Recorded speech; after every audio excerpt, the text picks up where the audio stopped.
One, my wife, the renowned movie queen Victoria Somerset, and I were invited guests on a popular talent show. Just before the show began, Victoria suddenly stood up and announced, "Ancient, I'm investing $100 million to launch the newcomer I have my eye on."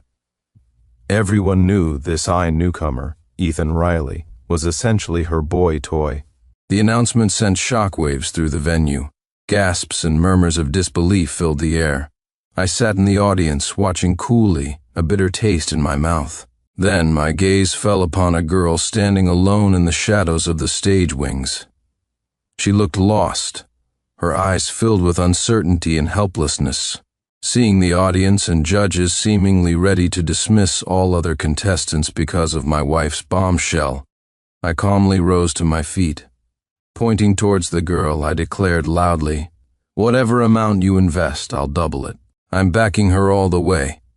My words ignited the room. The audience erupted, whispering and speculating amongst themselves. "Oh, who is this guy? How dare he challenge movie queen Somerset? Tatia, $100 million is no small sum. Doubling it means $200 million. Where does he get off?"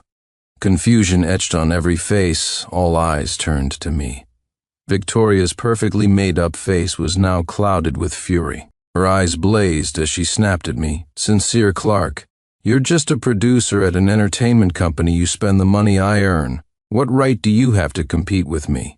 I remained seated, looking at her impassively. "So Victoria, at the very least I am your husband. Is this how you speak to me? But besides," I added coolly, "oh, you're the star I made. Without me, would you be the movie queen standing here today?" Victoria's face flushed crimson. "Haven't I told you never to reveal our relationship in public? Con, you're nothing but a dog I feed." She spat, her words dripping with contempt. "If it weren't for me, your precious entertainment company would have gone bankrupt long ago. My choices have nothing to do with you. What gives you the right to challenge me?" Her words were merciless. I stared hard at her. "Are you really going to throw everything away for this kept man?" Truthfully, I'd sensed something was wrong from the beginning of the show's filming. Rumors about Victoria and the young actor, Ethan Riley, had been swirling for weeks, yet she never bothered to deny them. As her husband, I felt I owed her basic trust, convincing myself it was just publicity, that her heart was still with me. But then came the undeniable truth. Victoria had brought Ethan to her film set, caught studying scripts late into the night together. The thought of the metaphorical horns she'd placed on my head made my blood boil. Victoria, however, remained oblivious, doubling down relentlessly. "And I'm the movie queen. I'll promote whoever I want. It's not your place to interfere. And I'm telling you right now." Her voice turned sharp and piercing, cutting through the studio buzz. "Son, I am going to make Ethan Riley a star. I'll spend whatever it takes." Before I could react, Ethan Riley himself stepped forward on stage, microphone in hand. He shot me a provocative look. "And Mr. Clark, I suggest you give up. After all, if Victoria gets angry and leaves your company, you'll be bankrupt, left with nothing." He paused, then let out a laugh. "Getting ahead by latching onto a woman. You should know how to grovel, right? So you'd better apologize to Victoria quickly." Ethan's taunt drew laughter from the audience. Even the host, Daniel Evans, couldn't suppress a smirk. Unfazed, I simply asked, "So, from the sound of it, you're absolutely certain you'll be the one launched today?" Ethan's eyes dripped with contempt. He deliberately flashed the matching couple's ring on his left hand, identical to Victoria's. "Mr. Clark, you're just a producer from some minor entertainment company. How can you possibly compete with Victoria? Once Victoria is willing to spend $100 million on me, plus countless resources at my disposal. Can you even compare?" I lifted my head, looking directly at the posturing clown before me. "Well, you're mistaken. In this entertainment industry, there's no one I can't make famous. Since I could turn Victoria Somerset into a movie queen, I can certainly create another one." This declaration sparked another round of derision from the crowd. Oh my God, this guy is full of it. Who would even know who he is without movie queen Somerset? Exactly, got a little boost from her and now he thinks he's some big shot. To the surrounding mockery continued, but it didn't affect me in the slightest, because everything I said was true. If I hadn't been trying to protect Victoria's reputation all this time, I could have proudly stated that without my resources, she'd still be giving foot massages in some dingy parlor. Seeing my silence, Ethan's smirk widened almost unbearably. Still trying to keep up appearances? No money, no power, yet acting like a tycoon. Do you really think you're some prince of the entertainment world? If you give up now, take back what you just said, I can let it slide, save you some face. Before Ethan could finish, I pointed again to the girl in the corner. To said I'm giving up. I'm spending $200 million to launch her. Money and resources? I have plenty. Ethan's sneer intensified. He yelled, "To, big talk, 200 million like it's pocket change. Do you think we're all 3-year-olds, easily fooled?" The audience buzz grew louder, most adopting a wait-and-see attitude, eager to watch me crash and burn. Ignoring their skepticism, I walked directly towards the girl in the wings. I could now clearly see her name tag, Ava Beaumont. Ava's eyes were wide with panic and helplessness. I gently patted her shoulder. "Do you believe you can become the next movie queen?" I asked softly. "And if you're willing, I can make it happen." Ava trembled slightly, a spark igniting in her eyes. "Oh, Boss Clark, can I really?" I nodded firmly. "Oh, trust me, you have the talent." Victoria had regained her composure by now. She stepped forward, a cold smile playing on her lips. "When Sincere Clark, have you made enough of a scene? Trying to show off here, making a fool of yourself? If you really had $200 million, would you need to be arguing with me like this?" I looked at the haughty Victoria. Since she was willing to burn our bridges for a pretty boy, I decided there was no need to protect her dignity any longer. I gestured towards Ethan on stage. "My bid is already 200 million. Don't tell me you can't even match that, so you're trying to get me to back down?" My words hit a nerve. Victoria's face turned ashen.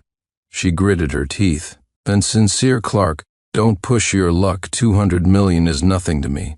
A mere drop in the ocean since you insist on opposing me. Fine, I'll play along. I'm now offering 300 million for Ethan. Let's see how you compete with that." Ethan stood beside her, beaming with smug satisfaction. He tilted his chin up, speaking to me in a deliberately grating tone. "Did you hear that, Mr. Clark? Victoria has plenty of money. Stop pretending. Just admit defeat quickly. Don't embarrass yourself further." I let out a cold snort and replied decisively, 300 million? I bid 400 million, and let me make this clear today. I am launching this girl. Guaranteed." My voice was firm and resonated through the recording hall. The audience went absolutely wild. People stood up shouting, "What's this guy's background? He's seriously tough, really, going head-to-head with the movie queen, If he's really dropping 400 million, that's insane." The atmosphere crackled with excitement. Everyone eagerly awaited the next move in this high-stakes spending war. Victoria was trembling with rage. She pointed a shaking finger at me. "Sincere Clark, are you crazy? Do you think money grows on trees?" I calmly retorted, "Victoria, who's the crazy one here? You're willing to destroy our relationship for a boy toy, throwing money around like this. Are you really that afraid I'll make someone else famous?" Seeing Victoria's fury, Ethan quickly tried to soothe her. "Victoria, don't waste your breath on him. He's broke, just bluffing. Let's keep raising the price, see how long he can last." Victoria took a deep breath, trying to regain control, and announced loudly, "Fine, you think you have money? I bid 500 million. Without hesitation, I responded, 6 million. Each bid landed like a heavy hammer blow on the audience's senses. They were completely captivated by the frenzied auction, their gazes darting between Victoria and me, eyes filled with shock. 7 million. Victoria shouted. 800 million, I countered instantly. As the price climbed relentlessly, a flicker of panic finally entered Victoria's eyes. But pride and her commitment to Ethan made her grit her teeth and persist. The entire studio seemed frozen, everyone absorbed in this breathtaking confrontation. Ethan's expression also turned ugly. He glanced at Victoria, a hint of unease crossing his face. Victoria bit her lower lip, almost screaming the next number. By 9 million mund on 1 billion don, I yelled the figure with all the strength I could muster. The words dropped like a bomb. The entire place exploded.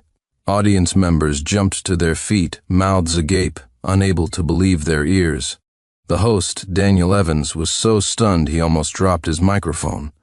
Victoria stood rooted to the spot, her eyes vacant. She seemed unable to comprehend that I would truly fight her to this extent for a complete stranger. Sensing the tide turning, Ethan frantically yelled to the audience and the production team, "Don't let him fool you. He keeps saying he can produce $1 billion, but who knows if he's bluffing. I demand the show verify his funds. Let's put an end to this farce." Ethan's words seemed to give Victoria renewed resolve. Her eyes hardened with certainty. Exactly, he's just a producer from a small-time company. How could he possibly have $1 billion? To ensure fairness and stop him from making empty boasts, the production team must verify his assets immediately. I want to see if he really has the capability. This unexpected twist whipped the audience into an even greater frenzy. Shouts for immediate verification erupted, plunging the studio into chaos. Ethan and Victoria thought they had me cornered.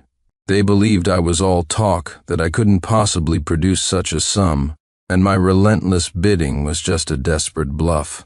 Ethan sidled up intimately to Victoria, shooting me a mocking look. "Here's some friendly advice. If you admit right now that you're a liar, you might save some face. Once the verification proves you wrong, you won't be able to climb down from this." I remained seated, watching the seemingly devoted couple on stage, completely unfazed. "And what if I can produce $1 billion? Are you two willing to make a bet? If I really have $1 billion, Victoria divorces me and walks away with absolutely nothing, and quits the entertainment industry for good." Ethan leaned closer to Victoria, his eyes darting around calculatingly. He whispered urgently, "Victoria, this is a golden opportunity, and there's no way he has that kind of money. When he's exposed, not only will he be utterly humiliated, but you'll finally be rid of him. Then we can be together openly." Victoria hesitated for a moment, but seeing Ethan's confident expression, she hardened her resolve. A look of finality crossed her face. "I accept your bet. If you can really produce $1 billion, I'll divorce you immediately, leave with nothing, and retire from showbiz, but if you can't, you get down on your knees and apologize to me and Ethan." Her declaration caused another uproar. The audience gasped at the sheer audacity of the wager, a wave of murmurs sweeping through the room. "Kneel and apologize. Movie Queen Somerset is ruthless. That's how you deal with guys like him, humiliate them completely. Is it just me, or does anyone else feel like he might actually have $1 billion?" Speculation flew back and forth as all eyes shifted between Victoria and me, eagerly awaiting the outcome. Left with no choice, the production team announced a 40-minute suspension of filming to conduct the verification. During the wait, the tension in the studio was palpable. Victoria and Ethan stood together. Ethan looked smug, occasionally shooting provocative glances my way, clearly envisioning my imminent public disgrace. Victoria, however, looked complex. Though she tried to appear calm, her slightly trembling hands betrayed her underlying anxiety.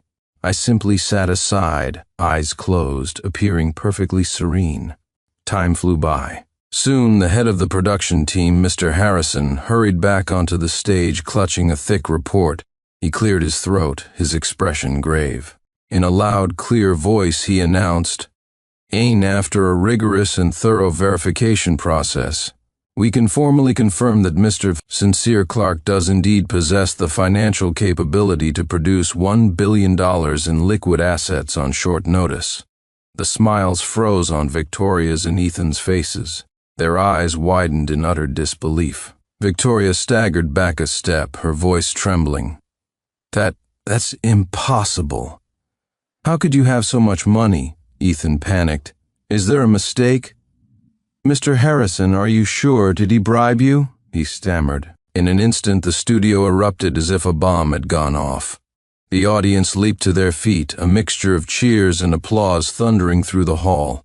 Someone shouted, "Incredible, he actually did it. Movie Queen Somerset really lost big this time." Victoria and Ethan stood frozen, as if struck by lightning. Victoria's face turned deathly pale. She swayed, nearly collapsing. She stared at me, unable to believe it, her lips trembling, utterly speechless. Ethan's expression was even more dramatic, shifting instantly from smug confidence to sheer terror. He opened his mouth trying to say something, but his throat seemed constricted, unable to produce a sound. I slowly stood up and walked towards Victoria. "Now," I said calmly, "it's time to honor the bet." At that moment, the host Daniel Evans added, "Sent Movie Queen Somerset. According to the rules of our show, the contestant with the highest level of support secures the debut spot. All resources pledged during the bidding are allocated to develop the winner's career. Therefore, not only Mr. Clark's $1 billion, but also your $900 million must be transferred to the winner, Ava Beaumont." Hearing this, Victoria's already pale face turned a ghastly shade of green. Her eyes flew wide in disbelief as she stared at the host. "What? How can that be? That's my money. Why should I give it to her?" Ethan, snapping back to reality, jumped in, shouting, "Production team, your rules are unreasonable. This is basically cheating, Victoria." Daniel Evans looked uncomfortable, and the rules were announced before the competition began, and everyone was aware of them, he explained. "Furthermore, this is a live broadcast. We must adhere to the rules to ensure fairness and transparency." For after the show ended, Victoria looked like a zombie. Amidst the pitying and curious stares of the staff, she allowed Ethan to numbly guide her out of the recording hall. As for me, after handling the media interviews alongside Ava Beaumont, I headed towards the parking lot. Just as I reached my car, I heard a sharp cry from behind Sincere Clark. I turned around to see Victoria, her face contorted with anger, running towards me. She stopped right in front of me, demanding hysterically, "Why? How could you have so much money? Who are you?" I looked at the woman before me, blinded by greed and vanity, the architect of her own downfall, and felt a wave of disgust. "Have you ever heard of the Clark family from Hong Kong?" I asked calmly. "I'm from that Clark family. Dabbling in the entertainment industry was just a hobby for me." Seeing the dawning horror in Victoria's eyes, I continued, "All these years you thought I was just an ordinary producer. Every time I suggested taking you home to meet my parents, you made excuses. Hong Kong was too far. It would interfere with your career, hinder your development. Did it ever occur to you," I pressed, "that if I didn't possess substantial power, how could I possibly have plucked you from obscurity and turned you into a movie queen?" Victoria began to tremble violently, her eyes filled with regret and utter disbelief.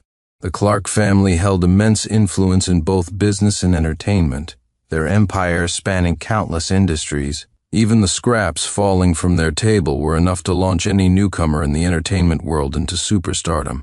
"No, it's not true. You're lying. How could you be the Clark family heir all these years? Why didn't you tell me sooner?"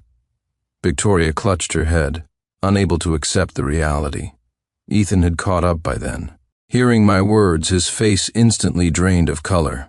His legs buckled and he almost collapsed. He finally understood the monumental stupidity of his provocations. He had antagonized someone of immense power. I shot them both a cold glance and turned to leave. Seeing me walk away, Victoria lunged forward and grabbed my arm. "Sincere, I was wrong. I was truly wrong.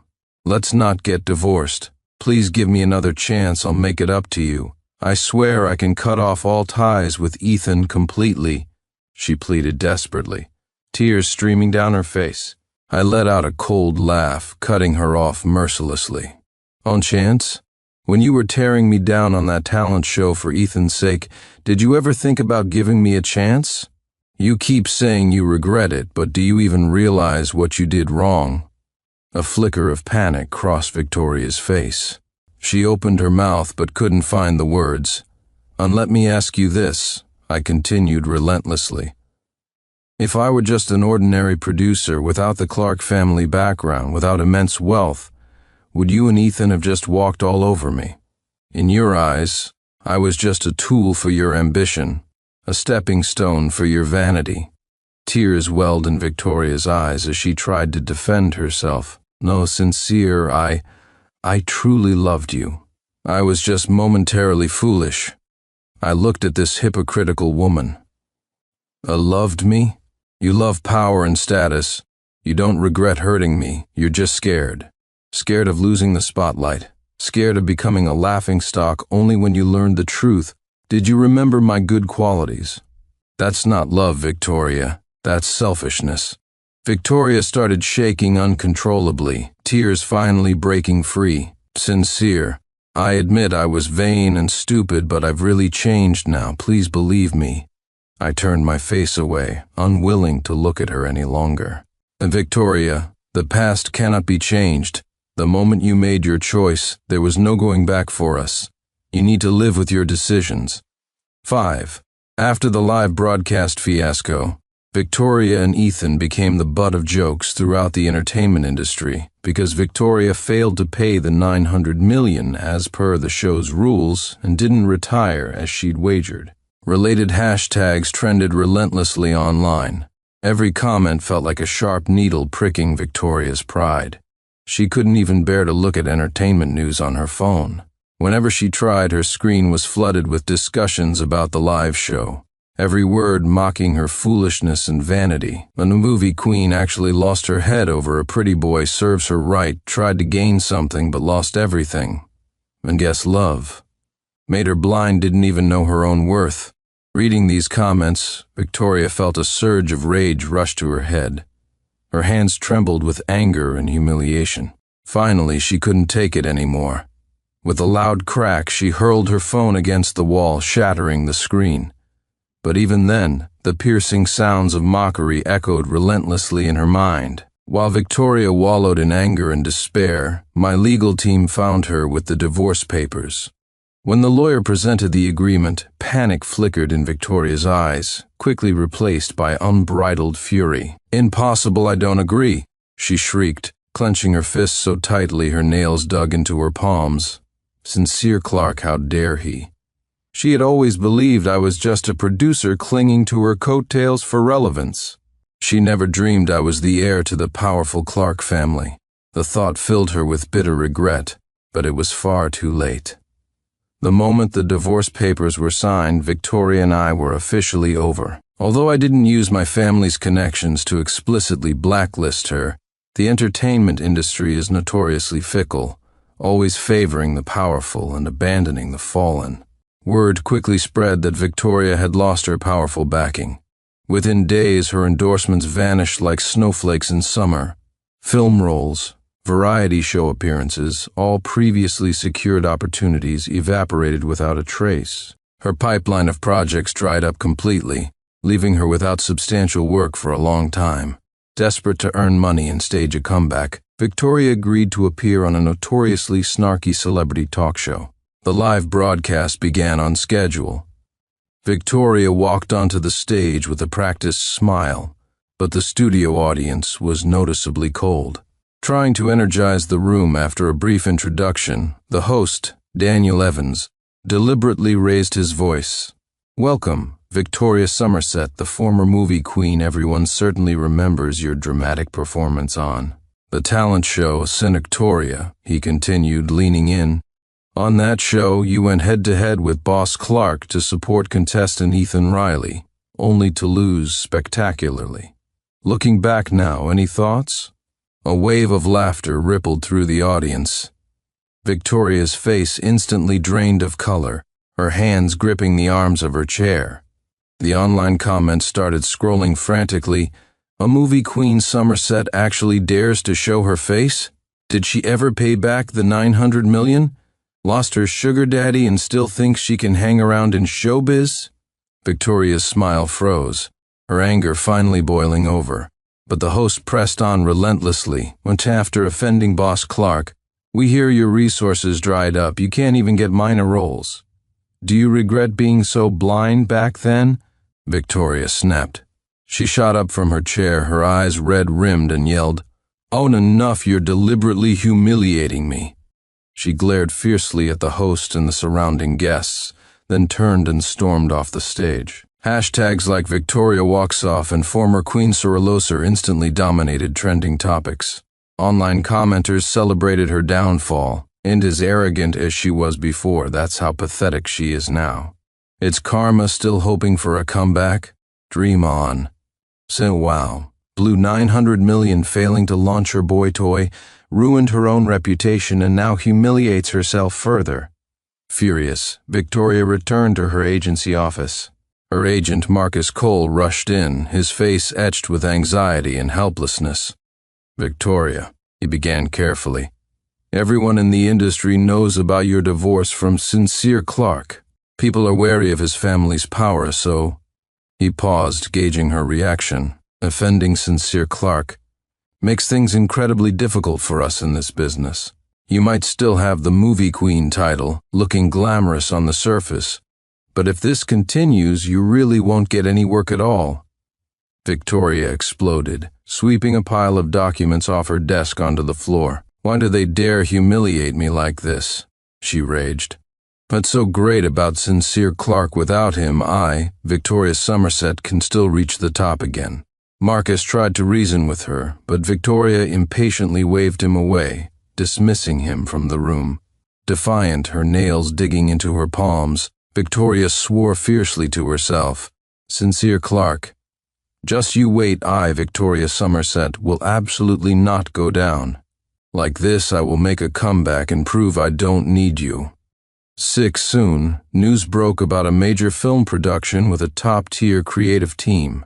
Starring in it could be the key to reviving her career. This news felt like a lifeline, and Victoria clung to it tightly. She immediately rushed to the audition. Leveraging years of acting experience, she managed to beat out numerous competitors and secure the lead female role. However, the very next day, upon arriving at the film set, she was met with a crushing blow. Her role had been recast. Victoria had reigned supreme in the entertainment world for years, accustomed to snatching roles from others, never suffering such indignity herself. She stormed up to the crew leader, "Mr. Davies," demanding hysterically, "Toe pulled strings behind my back. No one can play this role better than me." When Victoria kicked open the door to the very important person lounge, she saw me sitting comfortably with Ava Beaumont, chatting amiably with the director, Mr. Peterson. Understanding dawned instantly. Victoria charged towards me, yelling, "Sincere Clark, you'd even steal my role for this woman?" I chuckled softly, replying calmly, "Victoria, this industry is about survival of the fittest. You failed to hold on to your opportunity. You can't blame anyone else." Victoria refused to listen, convinced I had used my influence to manipulate the casting. "I don't believe anyone else is qualified for this role besides me." At this point, the director interrupted her outburst. "Victoria, the decision to recast was made after careful consideration. We believe Ava Beaumont is a better fit for the character." Shortly after, Ava began her screen test. Victoria stood aside, arms crossed, face dripping with scorn. She remained supremely confident in her own abilities, but as Ava's performance deepened, capturing nuances Victoria hadn't considered, Victoria's expression slowly froze. Ava's interpretation was unique. Her every glance, smile, and gesture brought the character vividly to life. The director's eyes shone with admiration, and the crew members couldn't help but applaud. Watching Ava completely immersed in the role, Victoria had to admit, in that moment she had been thoroughly outshone. That evening, the production team held a celebratory dinner. The director and other actors offered toasts, and I inevitably had a few drinks. Stepping outside for some fresh air, I found Victoria waiting by the door. Seeing me, her eyes lit up, and she hurried over. "Sincere, I knew I'd find you here." Her voice was soft, tinged with a hint of pleading. "I've done a lot of thinking lately. I know everything you've done recently. It was just you being angry with me." She reached out, attempting to touch my arm. "If you just make Ava Beaumont disappear from your life, I can forgive and forget everything. We can go back to how things were, okay?" I stepped back, avoiding her touch, my gaze icy. "Victoria, what makes you possibly think we could ever go back?" My rejection made her face flush, then pale. "I know Ava is just a tool you're using to provoke me. You've made your point. I have nothing to do with Ethan Riley anymore. I promise I'll be good to you from now on." I couldn't believe she dared to mention Ethan Riley. Memories flooded back her blatant affair, her public humiliation of me at the talent show. Each memory was a sharp stab to my heart. "Victoria, do you still not understand? I'm supporting Ava not to spite you, but because she genuinely has talent and deserves to be seen. Owens for you," my voice hardened, "and threw away our relationship for Ethan, trampled on our marriage with your own 2 feet. What right do you have now to ask me to return to the past, when you hurt me again and again, disregarded our feelings? Do you really take me for a fool you can manipulate at will?" My words were blunt, stripping away her pretense. Victoria swayed, looking utterly drained. She opened her mouth to say something more, but I had no desire to hear any more excuses. I turned to leave. "Sincere," Victoria cried out, her voice laced with desperation. "So I truly know I was wrong. Please, just give me one more chance." I paused but didn't turn back. "Victoria, there's no going back for us. What's past is past. Forever." 3 years passed in the blink of an eye. The entertainment landscape had shifted dramatically. Under my careful guidance, Ava Beaumont had blossomed into a dazzling star, shining brightly in the film industry. At the highly anticipated Film Festival Awards ceremony, the host, Daniel Evans, announced that Ava Beaumont had won the Bunun Best Actress an award for her outstanding performance in the film On Path to Dawn, making her the youngest movie queen in history. Ava, stunning in a black evening gown, stood on stage, tears of joy shimmering in her eyes. The audience erupted in thunderous applause that seemed to go on forever. Under the brilliant spotlights, Ava held the golden trophy, her posture elegant. Her gaze swept across the crowd, finally locking onto mine, her eyes sparkling. "Standing here on this glorious stage," she began, her voice clear as the applause subsided, growing more earnest. "I have so much I want to say. But most importantly, I want to make my truest confession to you, Sincere Clark. And do you remember that day at the talent show?" she continued, her voice trembling slightly. "You stepped forward and chose me so firmly. In that moment, you were like a beam of light piercing through my bleak world, illuminating not just my path but my heart. From that instant, I knew I'd fallen for you." Ava gently bit her lip. "Under your guidance and support, I overcame every obstacle to reach this point. Now, finally, I am a movie queen, and I feel I have the confidence. Sincere, I no longer want to stand beside you merely as someone you've helped. Please, give me a chance to stand with you as your partner, your equal. I want to spend all the coming years side by side with you. Will you let me?" All eyes in the hall swung between Ava and me. Then, an even more fervent wave of applause and cheers broke out. Amidst the deafening ovation, the spotlight found me. I stood up and walked steadily towards the stage, each step firm and deliberate. Reaching her side, I took her hand, interlacing our fingers. Together we raised the trophy that represented her immense hard work and dreams. The metal felt warm, mirroring the rapid beat of our hearts. I looked deeply into her eyes.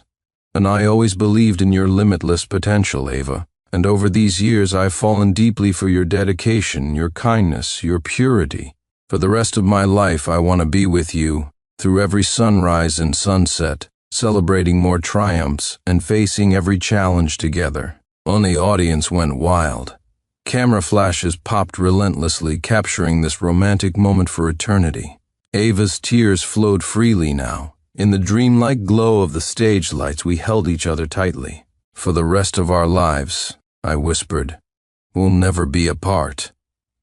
Meanwhile, hidden in an obscure corner of the venue, Victoria Somerset stared intently at the large screen broadcasting the ceremony. Her eyes swirled with a toxic mix of regret, jealousy, and bitterness. The Victoria of today was a shadow of her former self. Having lost everything: resources, connections, status, she was forced to take bit parts in low-budget productions, sometimes struggling even to make ends meet. As for Ethan Riley, the man for whom she'd sacrificed everything, he had abandoned her as soon as she lost her fortune, reportedly finding another wealthy benefactor. After the awards ceremony, driven by some strange impulse, Victoria found herself wandering in the gardens outside the venue. She lingered in the shadows, replaying the memories of the happiness she had single-handedly destroyed. Regret washed over her like a suffocating tide. If only she could turn back time, she would have cherished the person who had truly cared for her. Just then, Ava and I walked into the garden, talking and laughing together. Seeing us, Victoria froze. She wanted to turn and flee, but her feet felt rooted to the spot. I noticed her presence and paused. Ava followed my gaze and, with quiet understanding, waited for me just outside the garden entrance. Victoria's voice trembled, her eyes red-rimmed. I truly regret everything. These past few years, I've been living in hell, paying for my mistakes every single day. She began to sob quietly. I know nothing can be undone, but I still wanted to tell you face to face. I'm sorry. I looked at Victoria. The anger and resentment I once felt were long gone. 3 years had been enough time to heal and move on. Victoria, what's past is past, I said, my voice calm. Everyone has to live with the consequences of their choices. I hope you can find a way to live a better life from now on. With that, I turned, took Ava's waiting hand, and walked away without looking back. Victoria watched our retreating figures, tears blurring her vision.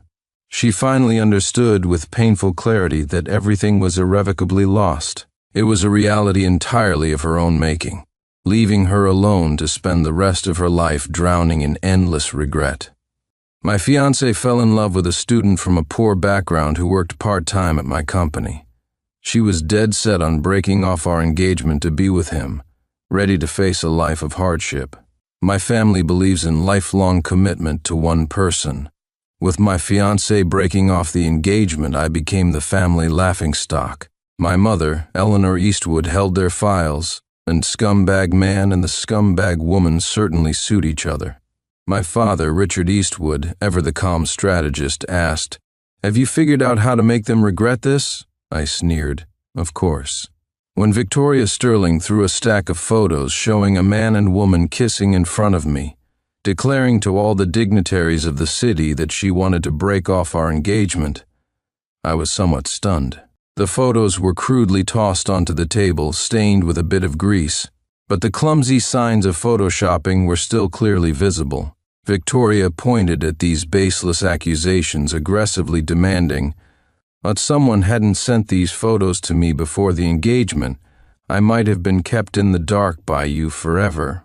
What lifelong commitment to one person? It's all bullshit. Mr. Eastwood, if you can't even manage basic loyalty, then I see no point in us getting engaged. Let's part amicably."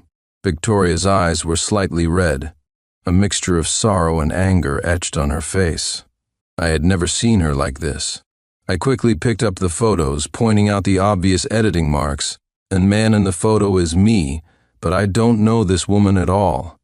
I tried to take Victoria's hand to calm her, but she violently shrugged me off. These photos aren't real. Listen to me. I pointed at the almost distorted faces in the pictures, trying to explain. But Victoria, furious as if she had personally witnessed the betrayal, insisted I was unfaithful. Even when elders intervened, Victoria refused to give me any chance to explain. Her face flushed, she stared at me, resolute on canceling the engagement. When mud is thrown, people tend to believe the louder voice, regardless of how you try to prove your innocence. They've already made up their minds. Seeing Victoria about to storm off, I cast aside decorum, grabbed her wrist, and hastily pulled out my phone. I scrolled to my schedule for the date shown on the photos, proving I had never been to the bar depicted. But she didn't even glance at it. Tears welling up in her eyes, filled with grievance, she left decisively. Victoria, dressed in a pure white gown, looked noble and elegant, yet her departing figure seemed so thin and helpless. The stark contrast, seeing the once high and mighty young mistress tormented by love to this extent, spurred the present media to raise their cameras. The Eastwood and Sterling families had known each other for generations. Victoria and I, close in age, had grown up together and were betrothed since childhood, considered the golden couple of the city's high society. Today's engagement party was meant to formally announce our union, with numerous media outlets invited. The intention was to announce the joyous union of our two companies, but instead, we provided the media with far more explosive content. Everyone at the banquet hall was stunned. Due to the Eastwood family standing, no one dared say much, but I could still hear whispers from below the stage, some watching the drama unfold, some mocking, others sighing in pity. But more than any of this, Victoria's lack of trust wounded me deeply. We grew up together. She should have known my loyalty to her was absolute. Yet today, a few laughably fake photos negated my entire character. The lights of the banquet hall were blindingly bright. Perhaps due to panic or worry, a dull ache throbbed in my chest. But I couldn't dwell on it. I worried Victoria might do something rash, worried she would shut me out completely. Shoving the engagement ring I hadn't yet given her into my pocket, I ignored the stares and chased after her, composure forgotten. The person in the photos wasn't me. My heart had belonged wholly to Victoria since childhood. How could I betray her like this? I had to explain. However, Victoria left too quickly. By the time I reached the entrance, she had already hailed a waiting taxi and sped away. I stood frozen. The cold March wind lifted the corner of my suit jacket, seeping into my chest, bringing a wave of desperate chill. Inside the venue, Arthur Sterling, Victoria's father, was publicly embarrassing my parents for his precious daughter's sake. My father, Richard Eastwood, usually calm and strategic, gave me a look of disappointment, repeatedly assuring Arthur Sterling that he would compensate the Sterling family and Victoria. My mother, Eleanor, usually loving and kind, couldn't bear it anymore and fainted, collapsing to the ground. Disappointed parents, a chaotic scene, the sound of whispers. It felt like a blade hanging over me, slowly carving me up. The incident continued to ferment online. Accusations flooded in, and public opinion firmly branded me a playboy. John Corporation stock plummeted as a result. My father suspended me from my position. My mother, viewing me as a disgrace, avoided seeing me. I had no way to defend myself, but deeper than the chill of being distrusted was a sense of urgency. I was anxious about what Victoria was thinking now. Was she still heartbroken? Did she still love me? Might she do something drastic? No, I had to clear this up. Victoria had blocked me on all communication platforms. I heard she hadn't been to her company lately either. Seeing her seemed almost impossible. The Sterling and Eastwood families lived in the same gated community, each mansion guarded by dedicated security. Previously, entering the Sterling residence was effortless. The guards practically escorted me to the door. Today, they adamantly blocked my way. Chairman Sterling gave orders. Without his permission, no one enters the Sterling residence for the time being. My chest tightened. Clearly, this message was meant for me, but I couldn't wait. The villa area was quiet and vast, its surrounding greenery protecting homeowners' privacy well. However, the aesthetically pleasing low walls also offered an opportunity for trespassers like me. Beatrice Sterling had always been strict with Victoria. No A grades meant no dinner, skipping class meant kneeling on the floor, disrespectful words meant writing apologies. The most severe instance was when Victoria, trying to escape family control, secretly applied to B University miles away from home. When Arthur Sterling received the acceptance letter, he was furious and locked Victoria up, forbidding any visitors. I was incredibly worried back then, pacing outside the Sterling yard day after day. Eventually, I found a gap in the wall, climbed over, scaled up to the second floor, and found Victoria. Back then, she spent her days curled up in a corner of her room, torn between freedom and family, her spirits hitting rock bottom, often speaking despairingly. So during that time, I came almost every night. Even if we didn't talk, just being there was comforting. I wondered, would the recently heartbroken Victoria be as fragile as she was back then? With that thought, worry almost spilled out of me, and my steps quickened involuntarily. I vaulted smoothly into the Sterling's backyard, used the vines to climb onto the balcony of Victoria's room. She was inside in the spacious princess-like room. Victoria, wearing simple white loungewear, was curled up vulnerably on the sofa, eyes slightly red, arms wrapped around her knees, lost in thought. I hadn't seen her like this in a long time. A pang shot through my heart. Just as I was about to knock, Arthur Sterling stormed in angrily. I quickly sidestepped, hiding behind the wall. Arthur Sterling's expression was far from pleasant. I felt a flicker of suspicion. The outside world claimed he was tearing ties with Jiang Corporation for his beloved daughter's sake, supporting her to the extreme. Even if there wasn't overt affection between father and daughter, it shouldn't be this confrontational. Alarmed, I was about to speak up in her defense when I heard Arthur Sterling's merciless rebuke. "My mother and I poured so much effort into you, arranged this marriage with the Eastwoods through great pains, and you ruined years of our careful planning for some poor kid." I froze. The tension in the room escalated. War seemed imminent. Victoria stood up defiantly, her tone laced with obvious sarcasm. What are you unhappy about? Didn't you just want that piece of land from Jiang Corporation? Chairman Eastwood genuinely thought it was his son's fault, and you ended up getting a huge profit handed to you. Your rival of many years is now ruined in reputation. Weren't you busy celebrating yesterday? Exposed, Arthur Sterling flew into a rage, pointing at Victoria's nose and shouting, "Who taught you to speak to your elders like that? If you think you're so independent, hand over all your cards and get out with that poor kid to fend for yourselves." It took me a moment to grasp the meaning behind their words. I remained rooted to the spot. But something deep inside me began to melt, almost imperceptibly. Victoria's temper flared too. You nearly bankrupted Jiang Corp using me, and now you want to kick me out? You're as selfish and hypocritical as ever. Nobody expected Arthur Sterling to actually raise his hand and slap her. In that split second, a young man rushed in, pulling Victoria behind him protectively. Silas Shaw? Wasn't this the student from a poor background I personally recruited from a university for Jiang Corporation a couple of years ago? Before I could react, Silas spoke, his tone firm yet pleading. "Well, Mr. Sterling, if you need to hit or curse someone, direct it at me.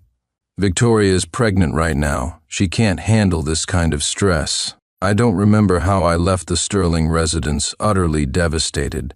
My heart felt like it was being crushed by an invisible hand. Each beat brought sharp, stabbing pain, as if countless tiny needles were pricking my chest, making it hard to breathe. I tried to ignore the strange sensation, but reason struggled against the overwhelming emotions of that moment. Pain washed over me in waves, drowning my logic. It took a while for rationality to resurface. I dialed my assistant's number. Investigate Victoria Sterling's movements over the past year thoroughly. The autumn wind carried a desolate chill, seeping into my chest, running down my spine, making me shiver. Yet even this couldn't compare to the icy coldness deep within my heart. The sheer volume of information was suffocating. My head swam, but I forced myself to take several deep breaths. slowly piecing together the conversation between the Sterlings. The Sterling Corporation had been declining for years. An alliance through marriage with John Corporation was a powerful safety net for them. No wonder the Sterlings had been pushing so hard for the engagement these past 2 years. Victoria herself hadn't been opposed to me, but then Silas Shaw appeared unexpectedly, and they fell for each other instantly. Victoria asked her father to cancel the engagement but was refused. The Sterling family couldn't afford to offend John Corporation over a penniless young man, especially given their recent downturn. So, Victoria orchestrated the scene at the engagement party. Using fake photos and tearful accusations, she shifted all blame for ending our relationship onto me, making everyone believe I was unfaithful and had wronged a good woman like her. My father, valuing relationships, ensured that the benefits originally promised to the Sterlings remained intact, even throwing in a piece of land worth hundreds of millions. And Victoria, clearly the one at fault, positioned herself as the victim, preserving her reputation. Thinking this through, remembering my father, who had almost aged overnight trying to salvage John Corporation's reputation, and my mother, who had wept incessantly, a chill ran down my spine. The Sterlings. You can truly know a person's face, but not their heart. Staring at the closed gates of the Sterling residence, I gripped the steering wheel tightly. More than a decade of sincerity couldn't even earn me honesty. The entire Eastwood family was paying the price for Victoria's selfishness and evasion of responsibility. Only when all the irrefutable evidence was laid before my parents did my sense of guilt lessen significantly. 3 days before the engagement party, Victoria personally went to the Sterling Corporation's office building ground floor to print those photos. There was no anonymous sender. After the engagement party was canceled, Victoria brought Silas Shaw to the Sterling residence, argued with her father at the entrance, and the three parted unhappily. In a photo, Victoria and Silas were kissing under a landmark in Sea City, the scene intimate and picturesque. The date stamp at the bottom indicated it was taken a year ago.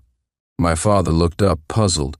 I calmly produced the second set of documents, a pregnancy test report from a renowned private hospital dated a week ago. On the black and white image, a small, indistinct circle was visible, but the unusually high progesterone levels listed below confirmed everything.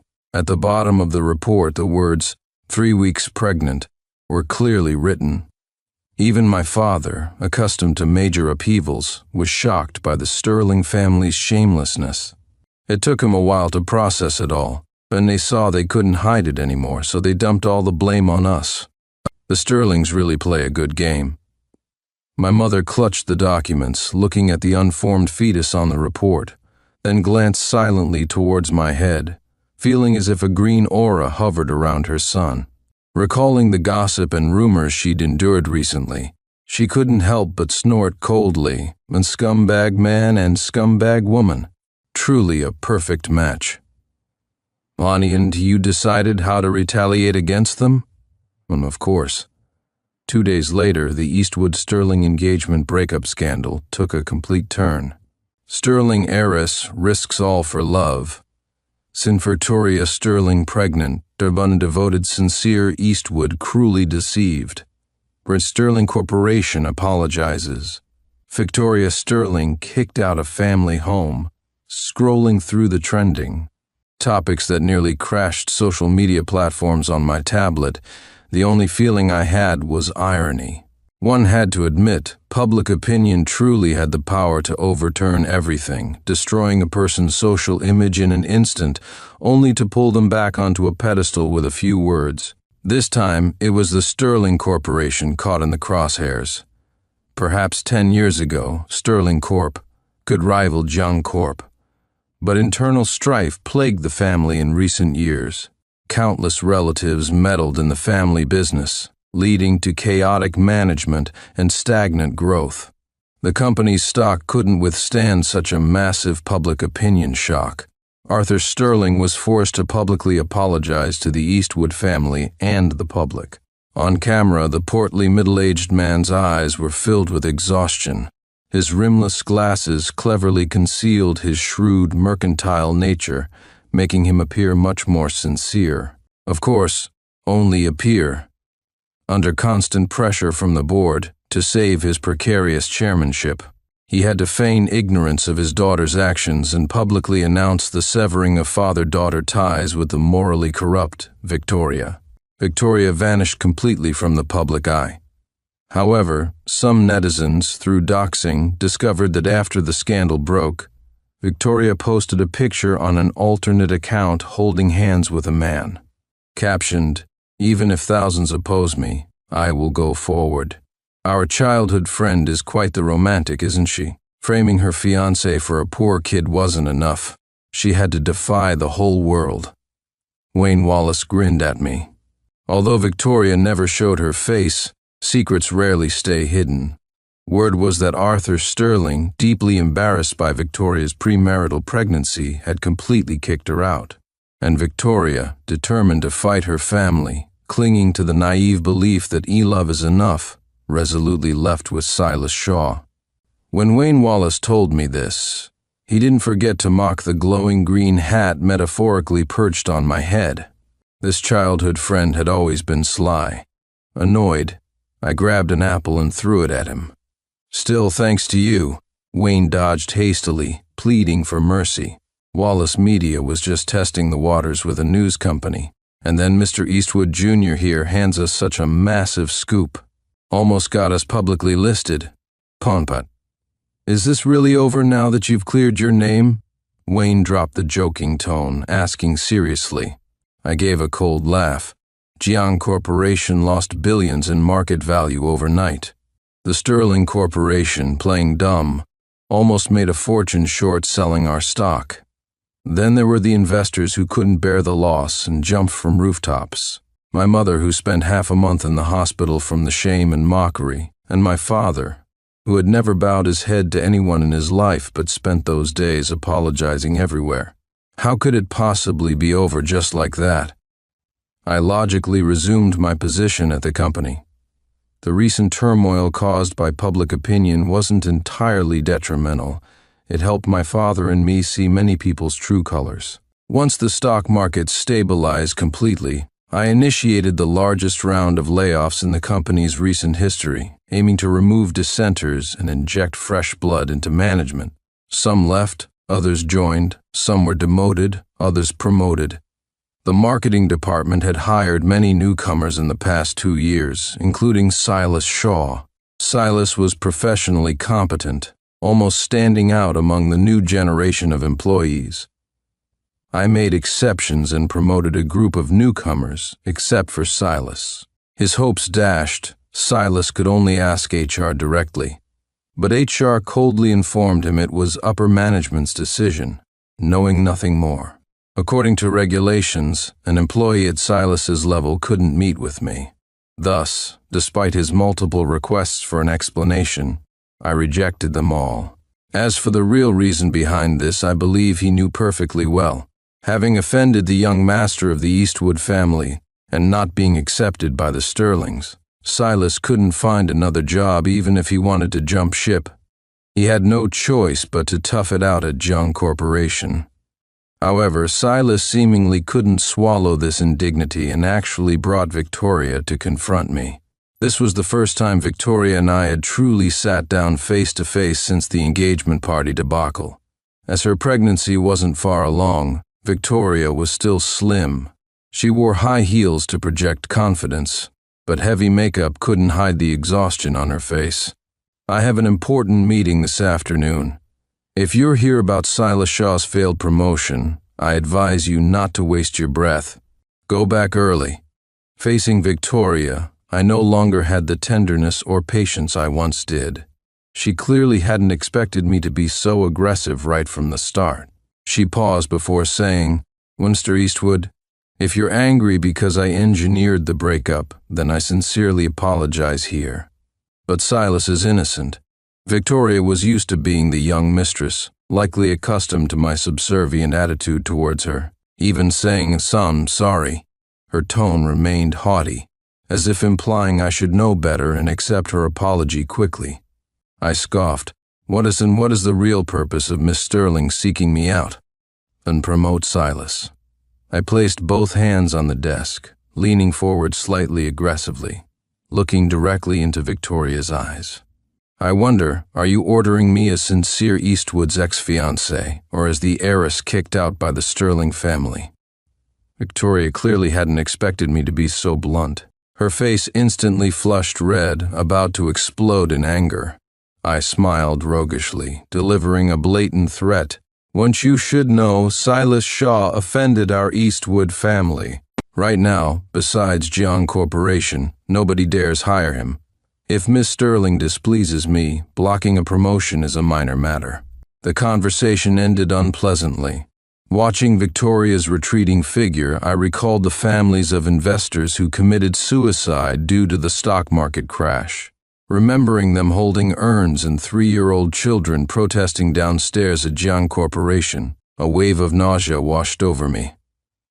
Victoria, oh Victoria, since you willingly made an enemy of the world for true love, then fight it to the end.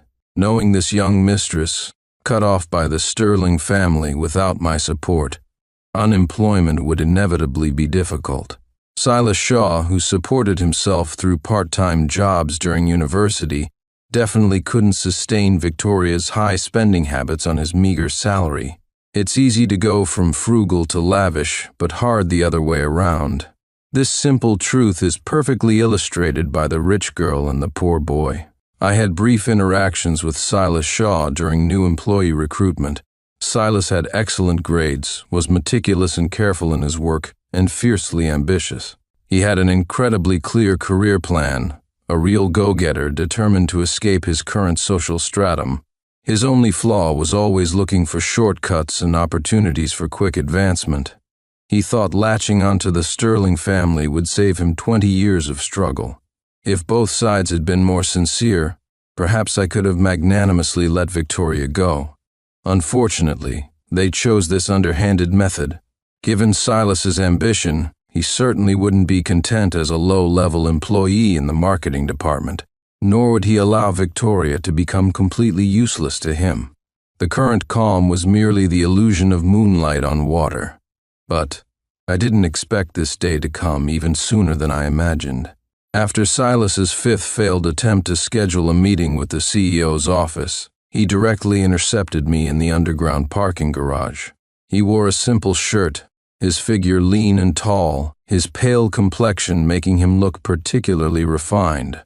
Having navigated the professional world for so long, the image of the plainly dressed, stuttering student from 3 years ago was long gone. One had to admit his appearance certainly gave him an advantage in being a kept man. I calmly held the car door open. An employee bypassing hierarchy to approach the boss privately. You should know this is a major taboo. What if this employee can bring immense value to the boss? Silas even projected a faint air of relaxation. Clearly, he wasn't here to discuss a promotion. I raised an eyebrow in surprise, indicating I was listening. Silas was smart, and smart people don't beat around the bush. He smiled faintly and took a file from his briefcase, handing it to me. Silas's eyes shone with unmistakable confidence and composure. I opened the file in front of him and quickly scanned it. I expected some innovative project or personal proposal.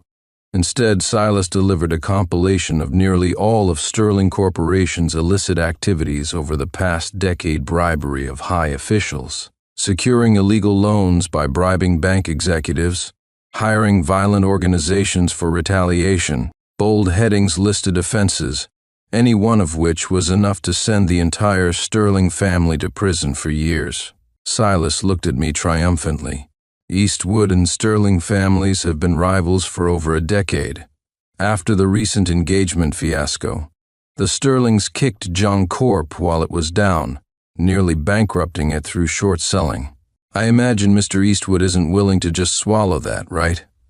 What I'm offering is enough to ensure Sterling Corp never recovers. I took a deep breath, truly struggling to comprehend what kind of lunatic I had hired.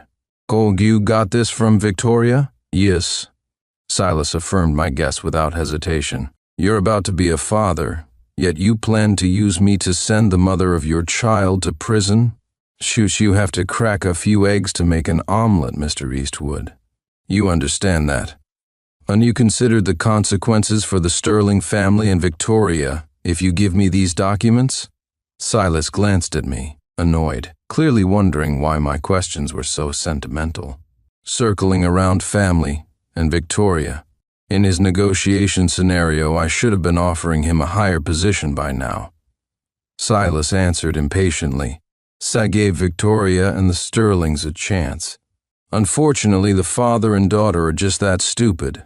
They messed up a perfectly good situation so badly that they're about to lose the entire company. As for Victoria, Silas paused. Something that has lost its value can only be treated as a disposable pawn. Good. I smiled with satisfaction, finally getting the answer I wanted. The next second, I casually opened the back passenger door. Victoria Sterling's figure was starkly revealed. The situation unfolded far more absurdly than I had envisioned. Watching Victoria, eyes red with fury, slap Silas across the face, I silently took 2 steps back, giving them ample space. Victoria's long-cultivated heiress temper was real. She swung her handbag at Silas repeatedly. Silas, knowing he was wrong, didn't fight back but dodged clumsily. It was quitting time, and onlookers were gathering. Hearing the murmurs and pointed fingers, Silas, humiliated, pushed Victoria angrily. Are you crazy? Watch out. Seeing Victoria stumble backward, almost falling, I instinctively reached out to steady her. Not out of any real sympathy for this pair of scumbags, but this was Jiang Corporation territory. Their scene was becoming ugly, and I didn't want the company dragged into the spotlight again over their mess.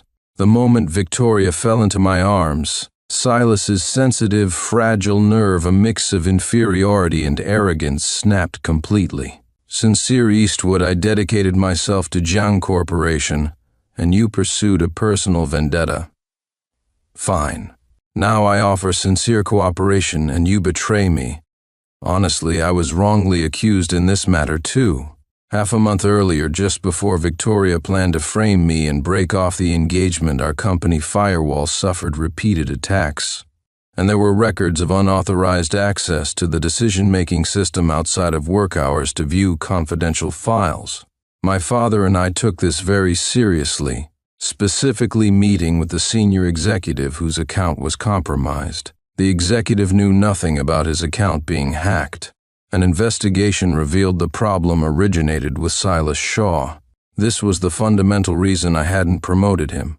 Keeping him around was to investigate if a larger force was behind him. Jiang Corporation welcomes talented and ambitious young people, but those who always try to take unethical shortcuts are another matter entirely. According to Silas's original plan, he would have smoothly entered Sterling Corp. In a high position as the prince consort, thanks to the insistence of the love-struck heiress. The confidential files stolen from Jiang Corp. Were meant to be his offering to Arthur Sterling.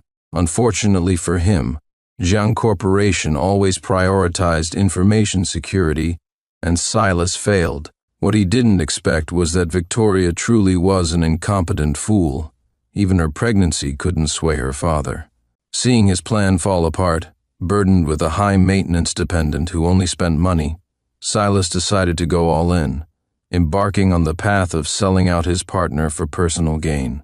While Victoria slept, he used her credentials to access the Sterling Corporation's intranet, digging through all their business dealings over the years, even unearthing evidence of their illegal activities. To be able to assess the situation and find the most advantageous path for himself in such a short time, I had to admire Silas's capability and intelligence.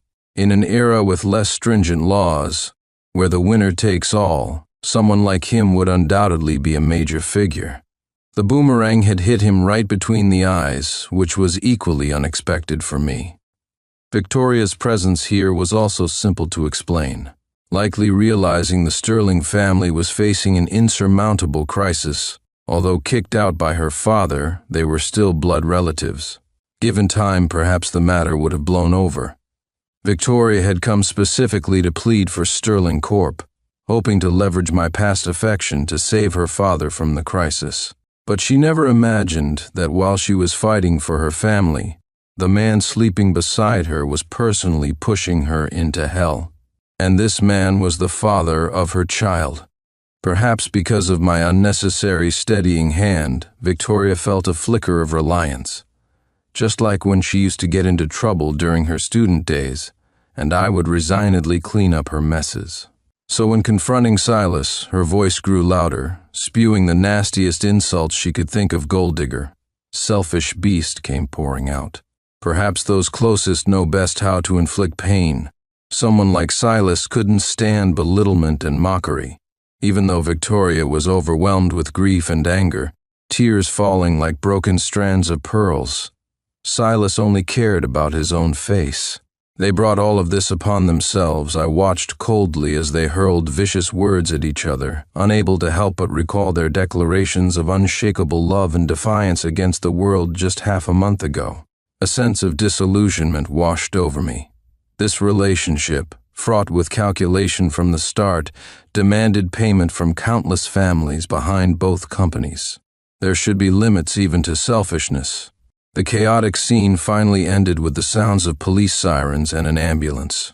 Silas Shaw was arrested on charges of illegal acquisition of confidential documents for profit. Victoria, overcome with grief, fainted and was taken to the hospital. I heard that after waking up, she was just as decisive as when she had thrown false accusations at me during the engagement party she terminated Silas's. Child, she repeatedly demanded to see me. The woman in the hospital bed was deathly pale, a stark contrast to the radiant heiress of the past.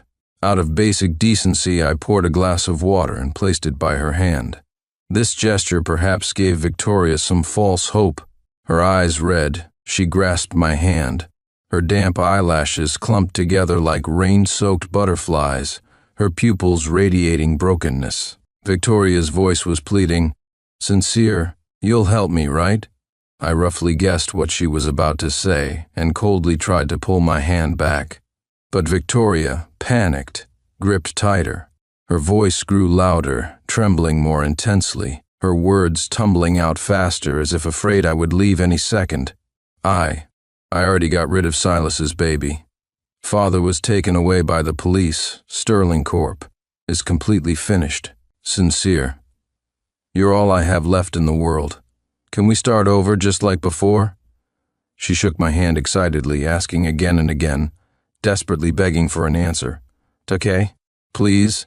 I leaned down, looking directly into her eyes, my expression blank, without a trace of emotion or hesitation. "Victoria, there's no turning back in this world." After saying this, I decisively pulled my hand away and turned to leave. No matter how she cried or screamed, I didn't look back. The elevator descended smoothly. I looked at my reflection in the polished surface, detached, almost clinical. Taking a deep breath, I consciously shifted my expression to one of warmth and reliability. Ding, the elevator stopped at the 4th floor, psychiatry. A small boy who had clearly been waiting rushed into my arms. "Uncle Jung, you finally came." The little boy's voice held the joy of fulfilled anticipation mixed with an almost imperceptible trace of grievance. I smiled, patting his head reassuringly. The nurse who had been with the boy came over. I dropped the gentle demeanor reserved for the child and spoke professionally. "How is Mrs. Mu doing now?" Translator's note. The original text introduces a Mrs. Mu here without prior mention. For clarity, I'll refer to her as Nuo's mother. The nurse shook her head. "Same as always. We just gave her a sedative. She's resting now." The child in my arms trembled visibly. I quickly comforted him. "Uncle Jang's house feels a bit empty lately. Nuo, if you're willing, would you like to come stay with Uncle for a while?" The boy nodded instinctively, then hesitated, remembering something. "But Mama is here. Whenever you have time, Uncle will bring you to see Mama, okay?" I coaxed gently. Only then did the little boy relax. This child, Nuo, was the son of a former Jiang Corporation contractor. To provide a better life for his wife and child, the man took out millions in loans to undertake a Jiang Corp project. He had hoped the project payment would improve their lives, but the turmoil between the Eastwood and Sterling families led to the project being halted.